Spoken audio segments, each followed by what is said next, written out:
کہ ہمارے ہاں ہوتا یہ ہے کہ جب کسی کا انتقال ہو جاتا ہے اور اس کے بعد میت تیار ہو جاتی ہے تو اس کے گھر والے سب کو بلاتے ہیں کہ آئیں اور میت کا چہرہ دیکھ لیں. اس میں مرد بھی ہوتے ہیں اور عورتیں بھی, اور ایسے ہی قبر میں ڈالنے کے بعد لوگ کہتے ہیں کہ جنہوں نے چہرہ نہیں دیکھا وہ دیکھ لیں. کیا یہ عمل کرنا سنت سے ثابت ہے؟ سب سے پہلے تو یہ سمجھ لیں کہ یہ سنت سے ثابت نہیں ہے,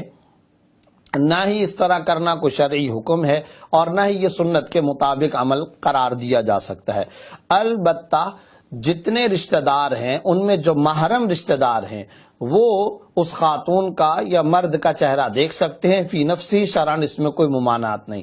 اس میں بعض اوقات ہمارے معاشرے اور سماج کے اندر کچھ غلط قسم کی باتیں بھی رائج ہیں. مثلا یہ کہ اگر فرض کریں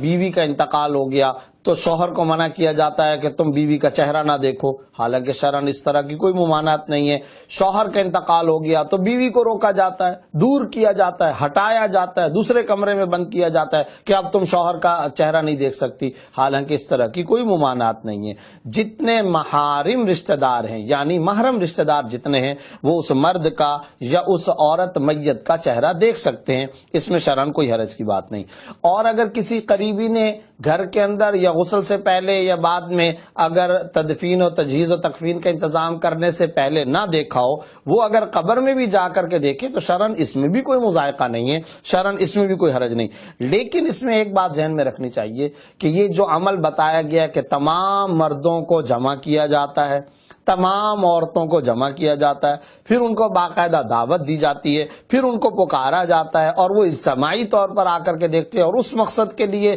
میت کو وہاں رکھا جاتا ہے یا کسی جگہ میت کو لا کر کے رکھا جاتا ہے, تو یہ عمل پسندیدہ نہیں ہے, یہ عمل مناسب نہیں ہے, اس سے احتراز کرنا چاہیے. ویسے ہی گھر کے اندر تجہیز و تکفین کے انتظام کرنے کے دوران میں, جبکہ تجہیز و تکفین کا بندوبست اور انتظام ہو رہا ہے, اس دوران میں اگر کوئی دیکھ لیتا ہے تو اس میں شرعن کوئی حرج نہیں. لیکن خالص اس مقصد کے لیے بلانا, اور وہ بھی اس صورت میں جب کہ کوئی عورت ہے اور نامحرموں کو چہرہ دکھانا, یہ تو بالکل ہی ناجائز ہے, بالکل خلاف شریعت ہے. یا کوئی مرد ہے اور نامحرم عورتیں جمع ہو کر کے اس کے چہرے کو آ کر کے دیکھیں, یہ بھی ناجائز ہے. اس سے احتراز کرنا چاہیے, اس سے احتراز کرنا ضروری ہے. اس کے علاوہ محارم رشتہ دار جہاں تک ہیں, محرم رشتہ دار, ان کا دیکھنا اس میں شرعن کوئی مذائقہ اور کوئی.